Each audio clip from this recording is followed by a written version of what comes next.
Robert, thank you very much indeed, and welcome on behalf of 270,000 of us. That was passionate, it was full of energy, conviction and determination, and that's the one great thing. Robert is determined to make a very, very big change. Now, unsurprisingly, we have a list of questions. We're going to begin with Chris Mason, BBC News. Thank you both. Chris Mason, BBC News. Just Jenrick, can you clear a few things up for us? When did you resolve to make this move? Because your new party leader was saying that perhaps as recently as this morning it was 60-40 as to whether or not you wanted to defect. And here you are, you were late to your own defection. So precisely when did you make that jump, particularly given how scathing you've just been of former colleagues that you were sitting around the shadow cabinet table with just yesterday, and so address their argument that says that this is a spectacular act of treachery. And to you, Mr Farage, the critique has become familiar with the pattern of defections that reform is becoming in the eyes of some Conservative 2.0. Given you've just recruited yet another former Conservative and yet another former Conservative minister who was in a government that was spectacularly thrown out by the British people, convince our audience that you're not becoming Conservative 2.0, because that's increasingly what it looks like, isn't it? Well, I mean, one thing Robert Jenrick has done, he's actually said in the last few weeks that he's ashamed that Al-Fatah got citizenship back in 2021. It's funny how a lot of roads lead back to James Cleverly, but hey. And he said, you know, he literally, you know, he's in sackcloth and ashes over what they did. Why do I trust him and not many of the others? Because he resigned from the government over this, knowing that Rwanda was a farce, all the while we were stuck within the ECHR. And that was the moment at which I thought, this guy actually has changed. You know, before that, we'd have disagreed, you know, a decade ago on many, many things. We are, by the way, there are plenty that want to come that we don't want, but we're bringing people who can add. And I've said to you already, if people want to come, they better let me know soon, because after May the 7th, the doors are closed. Doors for defections are closed after May the 7th. May the 7th is this vital, pivotal, most important electoral moment between now and the next general election. And you might have seen yesterday, Chris, that a Green councillor joined us, and there'll be a well-known Labour figure that joins us next week. So it isn't just Conservatives, but the reality is that we are replacing the Conservative Party as the opposition to the Labour government in this country. Very good. Well, Chris, let me answer your question. Look, I gave this a great deal of thought, as you'd expect. This is a party that I joined when I was 16 years of age, just after the 1997 general election. And believe me, there weren't many Tories in Wolverhampton in 1997. And I've stood by the party ever since, through good times and bad. And I've been on a journey that a lot of people in the country have been on, frankly, where they've seen over time the failures of Labour and Conservative, the country progressively getting into a worse and worse situation. I walked into a Home Office in the autumn of 2022 that was in ashes, that literally could not deliver the most basic function of the British state, securing our borders. And I worked as hard as I could to improve that situation. When I lost faith in the Conservative government and the Prime Minister, I resigned. The only person who resigned on principle from the last Conservative government. And then after the last general election, I made an argument to the Conservative Party, and in some respects haven't stopped making that argument, that it failed the country, that it needed to be painfully honest about the mistakes that it had made, to really show to the public that it was sincere in that, and then to set out the serious answers to the big challenges that face our country right now. Over time, I've come to the painful conclusion to me that the Conservative Party is not sorry, or at least many in Westminster are not sorry, can't change and won't change, and that I would be letting down the people that I represent in Newark and the country, frankly, if I put my own personal ambition. Do I want to be leader of the Conservative Party? Do I want to sit around the shadow cabinet table above the most important thing to me and to everyone else, which is how do we get rid of this failed Labour government, and how do we replace it with a government that can actually fix this country and turn things around for my children, my grandchildren and my constituents? And yes, I have resolved to do that. I resolved to do that some time ago. And I came to the conclusion that everyone who shares my conviction has to put aside personal loyalties, has to put aside party political considerations, and get behind Nigel. Because after the next general election, the choice is going to be this: Starmer, or whichever non-entity replaces him, or Nigel Farage. And it does not take me one blink of an eyelid to say to you that I want Nigel to be our Prime Minister after the next general election. That is the only way we will save our country. And so patriotic people who share my views have to rally behind Nigel and reform right now. Right at the moment, Rob is favourite to be the next Conservative leader. Well, I'm not sure about that right now. Well, you were this morning, after the May the 7th catastrophe. I don't think most journalists in the room have understood what May the 7th actually means for the Conservative Party, and interestingly, for the Labour Party as well. And he's given up that opportunity to come and do this, and I'm thrilled. Christopher Hope, GB News. Chris Hope, GB News. To Robert Jenrick first. What's the deal? Politics is about deals. Have you been promised a job by Nigel Farage, maybe Shadow Chancellor in your party? And how are you feeling? You sound emotional. I remember you campaigning in Newark against against Nigel Farage back then in UKIP. I mean, it's a big political journey you've been on. How are you feeling today? And to Nigel Farage, to you, how should Reform voters trust you? You're bringing in these senior Tories from a party you spent years attacking. Are you losing trust by doing this? Well, Chris, let me go first. Nothing has been offered. I've joined this party as the 270-something thousandth member, and I'm proud to do so. And to work not just with Nigel, but with a set of people I've come to know over a period of time, some for a very long time, like my constituency neighbour Lee Anderson, others like Richard and Sarah and Zia, I see Layla over there, who have built this party from nothing. And I'm just here to play my part, to lend my support and experience to making it the greatest success that it possibly can be for the sake of the country. Yes, it's a sad day for me to leave a party that I've been a part of for so long. It's sad also because I know there are very good people within the Conservative Party. There are good members of Parliament. There are good councillors. There are good members of the party. More than anyone in the current Conservative Party, I went around the country meeting them. Last year, I did over 100 events. I met more Conservative Party members than anyone. I know their views. I know their frustrations, not just with the state of the party, but above all with the state of the country.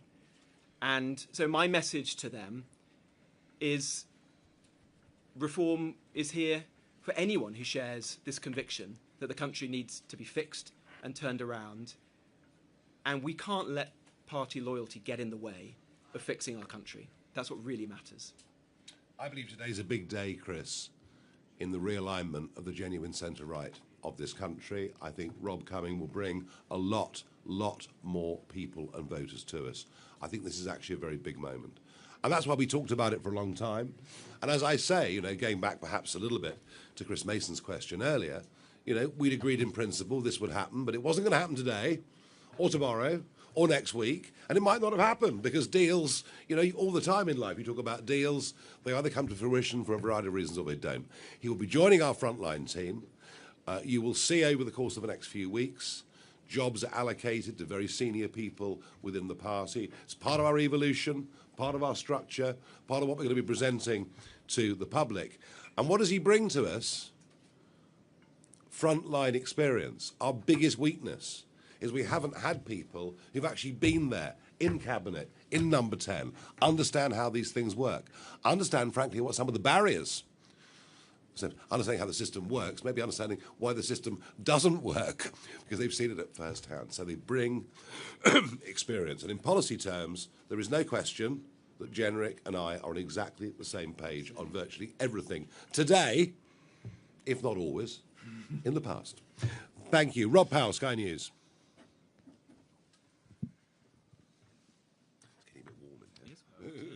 Hi, thank you, Rob Powell, Sky News. Mr. Jenrick, you've said it's the honour of your life to serve the people of Newark. Your association says that you've betrayed them today. If you respect your constituents so much, why not call a by-election and stand as a Reform candidate? And Mr Farage, I think by my count, Robert Jenrick's the 7th member of Boris Johnson's government to join your party in recent months. You say you're a new reforming force in politics. How can you claim that if, by your own definition, you're bringing in so many people that cause the mess you're trying to clear up? The Five-Star Movement in Italy, launched by Beppe Grillo, the famous Italian comedian, and I served with his people in the European Parliament, he said, we will only have people standing for Parliament who have never been involved in politics at any level ever. And they got lots of votes, and lots of MPs, and they went into coalition government. And guess what happened? It was a complete catastrophe because no one knew what to do. And I am proud of the fact that we're going to have candidates standing from all walks of life, all different disciplines. Very, very few what you would consider professional politicians. But we have to have some. We've even seen it in our county councils. You know, Richard's been going around the country. Lancashire, for example, we have a guy who'd run a district council for years, knows what he's doing. He was able to go into Lancashire County, get a grip of it on day one, whereas for others, it's taking a bit longer. If we win the next general election, the public won't give us very long. The public will say, you guys are the last chance saloon. Yeah. Unless you guys can get control of our borders, unless you guys can start gripping the issues that really affect our lives, you know, we'll lose faith in you, perhaps very, very quickly. So we need the experience, and I think that's absolutely vital. Well, and to your point, Rob, I haven't seen whatever this central office press release is that you're referring to, but look, I don't intend to call a by-election. But I'll say this to you. I was elected at the last general election against every poll, all the MRP polls and whatever that journalists like yourself were putting out. And that, I believe, was because my constituents knew that I stood up for them. I was willing to do things which are difficult, sometimes be very independent-minded. They respected the fact that I had resigned from the last Conservative government. In fact, there were a lot of Reform voters in Newark who decided to bite their tongue and not vote Reform and to vote for me at the last general election precisely because of that. And my constituents know that I'll continue to do that, to be the strongest possible voice for them and for the issues that they care about. And, above all, to hold this failing Labour government to account. The thing that unites most people in my constituency is this. They want Starmer out, and they want a good government in that's going to fix our country. And I am convinced that this is the only way that we can achieve that, and I must play my part in that. Shihab Khan, ITV News. Shihab Khan, ITV News. Robert Jenrick, my first question is to you. You've been very scathing of your previous colleagues. You've said that the Conservative Party contributed to the breaking of Britain, yet in that period you served in a number of roles. You were Housing Secretary, you were a Health Minister, you were an Immigration Minister, you were in the Treasury. My question to you is, did you contribute with your actions and did you play a part in what you say is the breaking of Britain? And Nigel Farage, my question to you is, the man sitting next to you is clearly very ambitious. He ran to be leader of the Conservative Party. Can you trust that he doesn't want to be leader? I think we've just given away the idea of being leader of a political party, if I may say that. Look, no one joins Reform unless they believe that Nigel Farage is the best man, not just to lead this party, but to lead our country. That is why I've done this. That's why I've put aside my own personal ambition, whatever the bookies say about being leader of the Tory party. I've done it because I think Nigel is the man to lead this country. And I'm going to work every day for the next 3.5 years, or whenever the general election is, it may come sooner than that, to make sure that happens. Thank you. Gary Gibbon, Channel 4 News. Thank you very much. Do you think, Robert Jenrick, this is an inflection point for the Conservative Party, that if you'd become leader, first attempt or even a second attempt if that had happened, there might have been a pre-election pact, a possibility of that with Reform. The chances of that are now zero. And Nigel Farage, the question you were just asked, I mean, a few people have been texting me listening to Robert Jenrick saying that sounded like a leadership bid. Would he make a good successor? Well, if a very good speech is a leadership bid, I want a lot more of them. Yeah, Nigel will speak for himself and for the party, but I don't believe there is likely to be or should be a pact or a deal with the Conservative Party. The message I've just delivered to you today is that I think the Conservative Party has failed to understand the mistakes that it made, has not repented for that. Why would anyone in this country hand the keys back to these people to take it forward and hope that they would fix the country? That is my painful conclusion of the last few years. And to your point about, or the point that was made a moment ago about my own record, look, I think the Conservative Party failed in government. Nobody has been more honest about that than myself. There were battles that I fought to build more homes, let down by Boris Johnson, to get immigration down, let down by Rishi Sunak. But did I contribute to mistakes? I'm very open and honest to say, yes, I did. That's why we've got to make sure this never happens again. And I believe reform is the best way to ensure that doesn't happen and we can actually fix the country. I thought your story about the recent shadow cabinet meeting was very revealing. You know, they debate, is Britain broken? A couple say yes. Most say, good Lord, no, everything's absolutely marvellous. And then some say, well, we can't admit it because we actually contributed to it. And so I'm actually, yes, I am prepared to accept those who put their hands up and say we failed. And bear in mind, Gary, I put a level of trust in the Conservative Party back in 2019 at that election. And I, like many millions of others in Britain, feel betrayed by them. And you only do deals, you only shake hands with people you trust.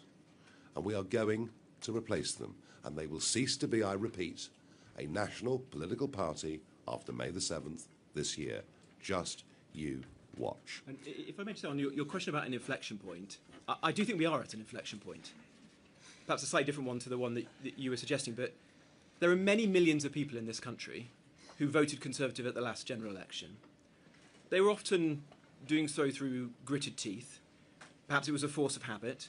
Perhaps they hoped that the Conservative Party would learn its lessons and change. My message to those people is you need to rally behind Nigel and reform now, because it is the only way we will get rid of this failing Labour government, and it is the only way that we will get in a government that is capable, has the will and determination to actually fix the country. And that, I'm afraid, does mean the end of the Conservative Party. It means people who share our values coming together to support this man and to make sure that he's our next Prime Minister. Yeah, they're going the way of the Liberal Party in the mid-1920s. That's actually what's happening before our very eyes. Martina Bett from The Sun. Thank you very much. Martina Bett from The Sun. Robert, I was wondering if you could give any more details on how the events this morning unfolded. How did you get caught? Tory party chairman Kevin Hollinrake says that it was someone of your inner circle that sold you out. Who was it? Any details on that would be good. Thank you. Look, honestly, I'm not in the slightest bit interested in who might have said this or that. Why don't you go and ask Kevin Hollinrake or Kemi Badenoch what they have heard on the grapevine? No one does this lightly. I've been a member of this party since I was 16 years of age. I woke up this morning as the Conservative Home Poll's most popular shadow cabinet member, exactly. The bookie's favourite to be the next leader of the Conservative Party. Do you think you do this lightly? No. I did this having given it the greatest thought about what I think was best, not just for me personally, but actually for the country. And that is what matters today. How do we ensure that we fix our country? And there may be some people in politics, many in the present Conservative Party, who don't think Britain is broken, who think that everything's going to be all right. I don't think that. And I would be letting down the men and women that I represent if I said to them, you've had 2 or 3 lost decades where your wages have stagnated, your kids can't get on the housing ladder, the NHS and our public services are failing, migration is through the roof, crime is getting worse and worse on the streets. But you know what? I'm just going to sit back and allow us to waste another decade, 2 more decades. No, I'm not prepared to do that. So today was a difficult decision for me. It's not one that I took lightly, but I am convinced in my heart that this is the right thing to do for the country. James Hill, Spectator. Thank you. Mr. Jenrick, last summer you called for Zia Youssef to be booted out of Reform about a tweet, and there was a whole long-running Twitter battle with him. How are you going to smooth over relations with the new colleagues? In politics, people say lots of different things, and whatever Zia or Nigel, anyone may have said, worse things have been said about me in my life. The most important thing is that we work together successfully as a team, and that is exactly what I intend to do. I have the highest respect, not just for Nigel, or else I wouldn't have joined his party, but for Richard and for Zia and Lee and Sarah and Danny, those who built this party. And I'm just the latest member, the latest recruit to their cause. And so I'm just going to do everything I can to help and to support them to make sure this is a success. Zia feels utterly betrayed by the 2019 Conservative government, and he wears it on his sleeve, and he pretty much tends to blame every single human being that was involved in it, but I'm teaching him the values of forgiveness, and it'll be okay, I promise you. I'm just the softie in Reform, you know, I mean, that's just the way it is. Ellie Wheatley from Guido Fawkes. Farage, if Kemi Badenoch has a change of heart and decides to defect, would you let her into Reform too? And Jenrick, if you had to put a number on it, how many Tory MPs do you think will follow you to Reform? Well, not the Lib Dems. There's about 70 of them are Liberal Democrats, so they wouldn't come, would they? Look, let's just wait and see what happens. Let me just reiterate the point that I made a couple of times. If there are Tory, Labour figures out there that want to come to Reform, don't think you're joining us on the back of a massive success on May the 7th. Come and join us and help us in that journey to make May the 7th the big day. All right? So that's the very, very simple message. It was said during the war that if Hitler landed in a parachute on the lawn of number 10 Downing Street, that Churchill wouldn't have a clue what to do. And you just asked me a question that I can't really answer. I don't think Kemi Badenoch is going to be applying to join Reform UK. I don't think she's my biggest fan. It simply isn't going to happen. And anyway, she's going to be leader on May the 7th, so she won't qualify, will she? Right, fine. Let's go. Lucy White, Bloomberg. Thank you. You talked earlier, Nigel, about deals and deals to be done between yourself and Robert Jenrick. Mr. Jenrick, what were you hoping to get out of that deal? And do you feel like you might have given away some of, or you might have lost some of your leverage by this being leaked if you were hoping to gain a better position? Well, that would depend whether he was dealing with an honourable person or not, wouldn't it? OK, thank you. We'll move on. Deals, a deal is where you talk about the terms upon which someone joins, what they might be able to do for you. I haven't offered him a rank, I haven't offered him a title, I haven't offered him a position, I haven't offered him money or anything like that. We were in conversation, actively in conversation as to what the best fit was for Robert as part of the front team, joining the people you see in front of you. And a cynic would say his position was weakened, but you know what? I'm carrying on the conversation. Now it's done in exactly the same spirit as I did before. Let us go on to Emilio from Politico. Hello. A spy. So, I mean, you're condemning the Conservatives for not accepting that they broke Britain.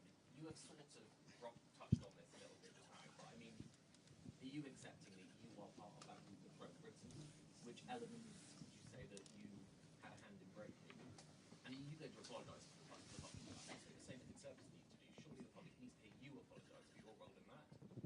And Nigel, I mean, you're both kind of accepting, well, you're completely accepting that the Tories failed and the Tories broke Britain. So you're accepting a failure. Is that the kind of Conservative that you want helping you in government, really? If people are honest enough in public life to put their hands up, to say they got it wrong, to effectively say they're ashamed, that's what Jenrick said. I'm ashamed.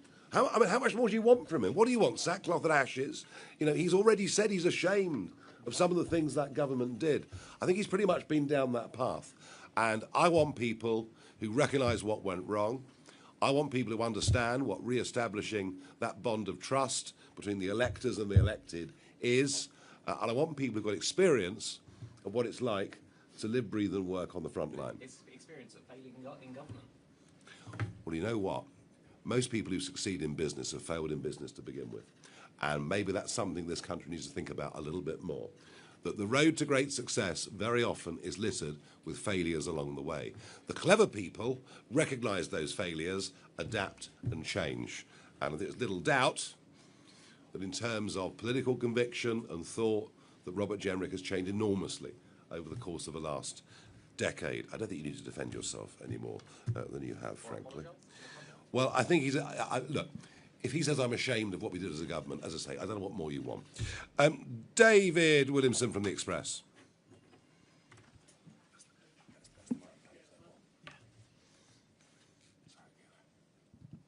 Thank you. One of the questions which will be asked is, the right is now clearly split, and the battle between the Tories and Reform is going to be personally bitter. Do you fear that this is actually going to leave the door open, if there is no possibility of a pact, to an alliance between Labour, the Greens, the Lib Dems and whoever else might be in at the next election? And just lastly, we've obviously seen the entry into Reform of people who were devoted fans of Boris Johnson. Would you like to see the blood bombshell here? I don't think after the Boris wave that's very likely, do you? And if you say the right is split, I'll tell you this, David, it's a lot less split this afternoon than it was this morning.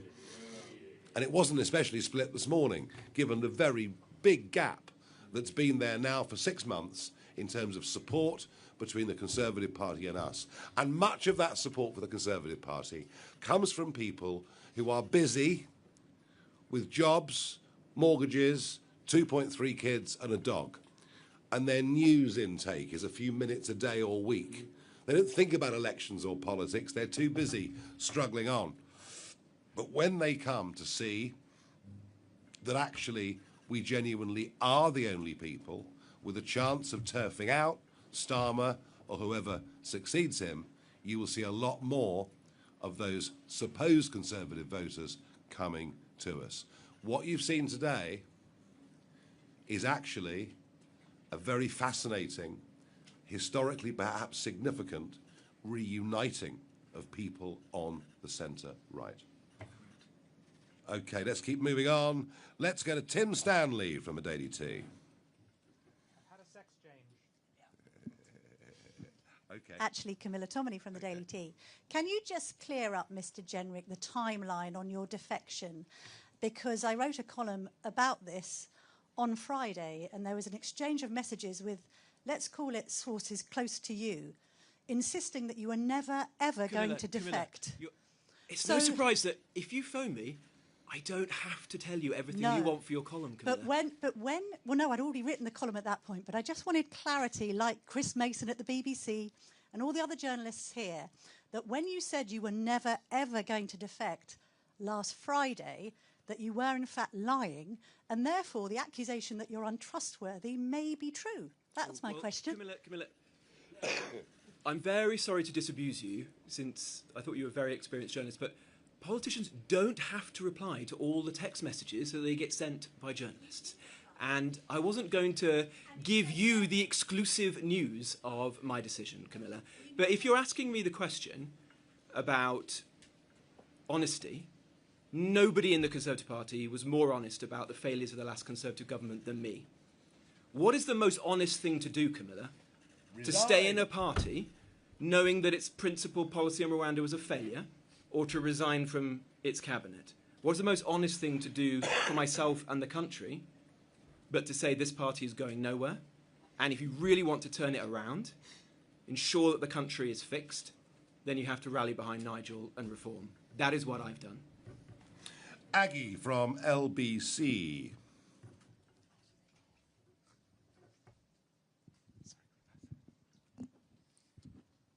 Thank you very much, Aggie from LBC. First of Robert, has your dream of becoming a party leader completely gone, or do you think at some point when, or if, Nigel Farage retires, you might have that dream once again? And also, what happened I thought I got away from all the leadership speculation. What happened to the person who... One good thing came about today was that. What happened to the person who left that speech lying around? Do they still work for you? And finally, to Nigel, Isn't it embarrassing that last year you said Robert Jenrick is a fraud? I've always thought so. And have you guys had to talk about that? No, we haven't really, because I did think that for a very, very long time. I wasn't sure that his conversion was genuine. I thought perhaps he was doing it for political advantage within the Conservative Party to become leader. I had my doubts, but I've begun to believe since the summer that actually this guy has been on a genuine journey, is viewing the country very differently. And as I said earlier, the thing that really swung it for me is he was the only principled resignation from the last government. And when people who fought very, very hard to get into Parliament, to rise up the ladder into ministerial position, senior ministerial position, for people to resign on points of principle, there are very, very few, I tell you what, Aggie, there are very, very few people in public life who do that these days. And that's what convinced me that this guy was in the same camp that I'm in. And look, nobody leaves a party which they're the bookies' favourite to be leader out of ambition. You do this out of conviction. I've done this today because I'm convinced it's the right thing to do for my constituents and for the country. And that's it. Thank you. Max Kendick from The Times, please. I'm not interested in that. That doesn't matter. Max from The Times.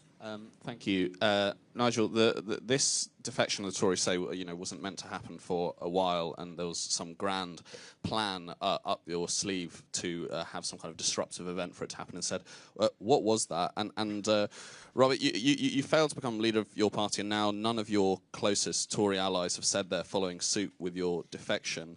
Has this been a bit of a botched operation, or are you going to trigger a whole chunk of more defections? If I'd planned a disruptive event, I cannot imagine I could have stage managed it better than Kemi Badenoch has managed to do for us today. This is a supremely disruptive event. I've talked over the years, in different incarnations, to many people about joining, whether it was UKIP or the Brexit Party or Reform, elected politicians. I had some defections back in the UKIP days. Do you know what? I had a lot that I thought were over the line and at the last minute didn't happen. So, yes, we were in advanced talks. Yes, I was keen to get Robert on our team. And yes, we thought and wargamed what we might do. But it's never done until it's done. But Kemi's helped bring us together. Isn't that wonderful? Very good. Sorry, what's your question to me? No, I don't know. That's up to them, isn't it? Obviously, it's ultimately a matter for Nigel and the party to decide whether they want them or not. Haven't got long. Deadline. There are some good people in the Conservative Party, and if you share our conviction, then Reform obviously welcomes people. You never. There could be a queue downstairs as we speak. I don't know. Let's go to Helen at PA Media. There's about 5 more. Hello. Mr. Jenrick, Nigel has said that you were talking about potentially defecting, but that had the events of today not happened, that may have never come about. So can you confirm that? I had resolved to leave. So when you woke up this morning, you thought you would leave at some point? Well, I didn't think I was going to leave today, but I had resolved to leave the party, and that was, as I've said, something I'd given a great deal of thought to over a very long time, and the fact that it's happened a little bit sooner, so what? In fact, it means I can get on with trying to help Nigel, help Reform to succeed slightly sooner. And how many of your Tory colleagues have you spoken to about defecting? No one. None at all? No. Okay. And Nigel, you've spoken about a Labour defector coming next week. Yeah, come and join me next Tuesday. It'd be great fun. What Marvellous. What level are we talking? Is it an I elected can't remember. politician? Come along on Tuesday. It's open to all of you. It's actually marvellous fun. Right, very good. Let's go to David at the Financial Times.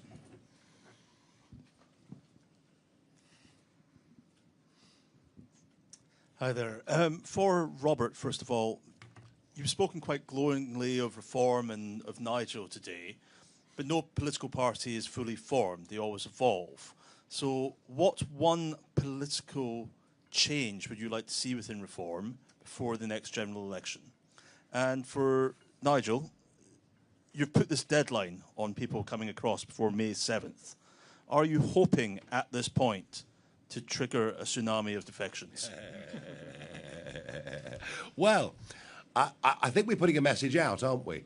That we want people, if they're thinking about joining us, we want people that join us to add to what we do, and adding would be putting the shoulder to the wheel.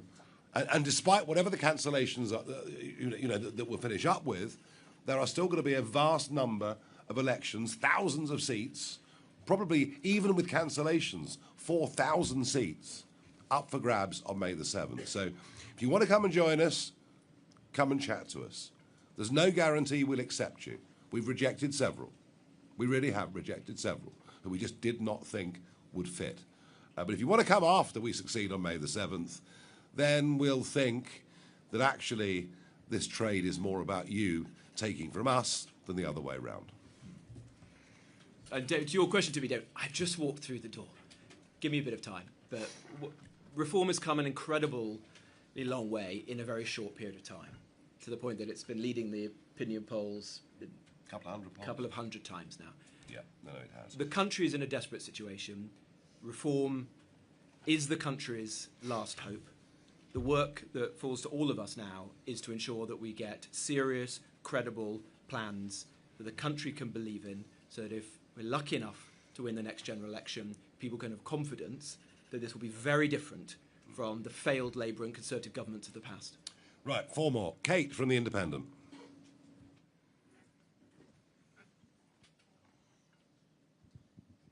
Hi, Kate Devlin from The Independent. Robert, you've talked a lot about being honest with the British people. So actually my question is to Nigel, if he's honest about the limitations and things that he doesn't like in reform, will he be allowed to say so, or will he have to toe the party line?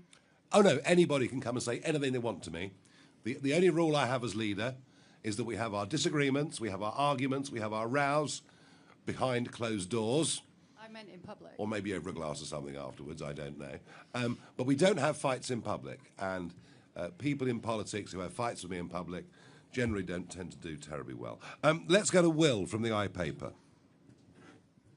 Hello, Will Hazel from the iPaper. Robert, you mentioned Damascene conversions earlier and said that the Tory party and your former colleagues hadn't had Damascene conversions. This is what another UK politician said about Damascene conversions last year. Don't forget, this is Robert Jenrick, this is Robert the Remainer, this is Robert that don't stand particularly for anything at all, who suddenly appears to be on this Damascene conversion. That was Nigel Farage. Is that uncomfortable? And I said it with conviction, and I said it with passion, and I meant it. Is that Absolutely, I meant it. Is that but you know what? I'm allowed to change my mind. I'm allowed to watch the progression and the journey. And I'm a bit like Zia. I don't trust any of them naturally. They have to prove to me that they are genuinely repentant. And I think what this guy has done, with the energy that he's put into his journalism, into his YouTube videos, into his speeches in Parliament, and talking to people who know him, as I've done, people who know him socially, but outside of politics, I'm convinced that he's not that same person, all right? I'm allowed to change, I promise you, I'm allowed to change my mind. Robert, is that uncomfortable hearing? Some of those comments are quite personal. Oh, please. This is politics. People say all sorts of things. It's a rough old game, you know. Right, moving on. Dave from The Mirror. Hi, thank you very much. Do you think your members will accept the man who opened all the hotels, all the asylum hotels, and who boasted about it in that quote? I was the man who, with respect, I was the man who closed 100 of the asylum hotels, you and then very resigned for the last said in Conservative 2022, I've procured more hotels. Mr. Farage shared that same comment and dubbed you a fraud as a result of it. Do you think your members will forget that? And is there a risk of this looking like someone who's trying to distance themselves from their previous actions? Dave, you know, I don't need people to join me for the sake of it. We've actually done rather well on our own, thank you. But I'm getting people in who are apologetic, indeed ashamed of what they've done in the past, recognise what went wrong, and are determined to get it right. Are our members prepared to forgive those that apologise for past errors and promise to put their shoulder to the wheel to help us and propel us forwards? I believe the answer to that is very firmly yes. Last question, Rowena from The Guardian.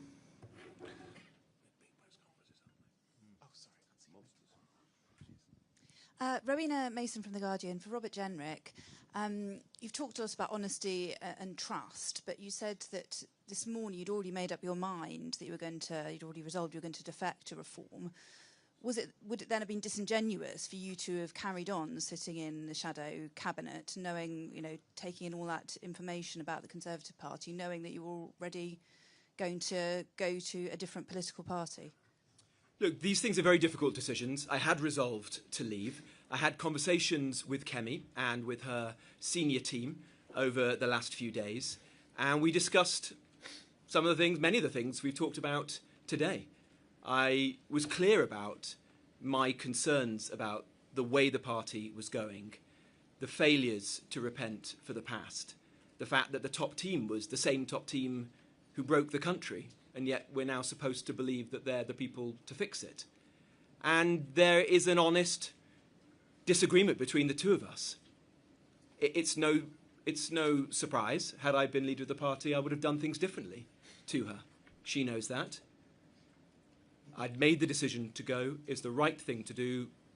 Might have happened a few days later. I don't know. That doesn't matter. What matters now is this the right thing to do? Yes, 100%. And I'm going to put my shoulder to the wheel to make Nigel Prime Minister and get a government that can fix the country? Yes, every day between now and the next general election. My apologies. Tony from The Telegraph didn't come to you. Thank you. Tony Diver from The Telegraph. Mr. Jenrick, you've made the point several times that you've defected by putting aside your own personal ambition, but isn't the truth that you've jumped from a party that's struggling to recover from its unpopularity in government to a party that's led every poll for almost a year? Wouldn't it be more honest to say that even if this is a decision that you've made on principle, you stand to do quite well out of it personally? And on a similar point to Mr. Farage, you keep talking about a deal with Robert Jenrick. You don't. You do. You've mentioned a deal with Robert Jenrick several times. I was asked a question about it. I didn't mention it at all. But you know what you're getting out of this deal. What's he getting? What's he getting? He's getting a committed bunch of troops. He's getting an active People's Army, grassroots movement out around the country with a level of energy and optimism about changing this country that has not been seen in modern British public life. And he is becoming a part of that because he wants to help change the future course and history of this country. So, yes, he has an opportunity with us to do something remarkable. What he's given up is the opportunity to be the leader of His Majesty's loyal opposition in the House of Commons. So on a personal level, he's given up quite a lot. And he'll find working for us, working with us, a damn sight harder work than it ever was with the party he was with previously, I promise you. Was there one more? Yes, I apologise. I'm so sorry, Claire. That's okay. Mr. Jenrick, there were reports that you were going to bring over 2 allies with you when you defected. Are they true? I haven't spoken to... If you're referring to Conservative MPs... No one tells me about any of this. I haven't spoken to any other Conservative MPs, so that can't be correct. Right, thank you, everybody. See you all next Tuesday. Very good. Thank you.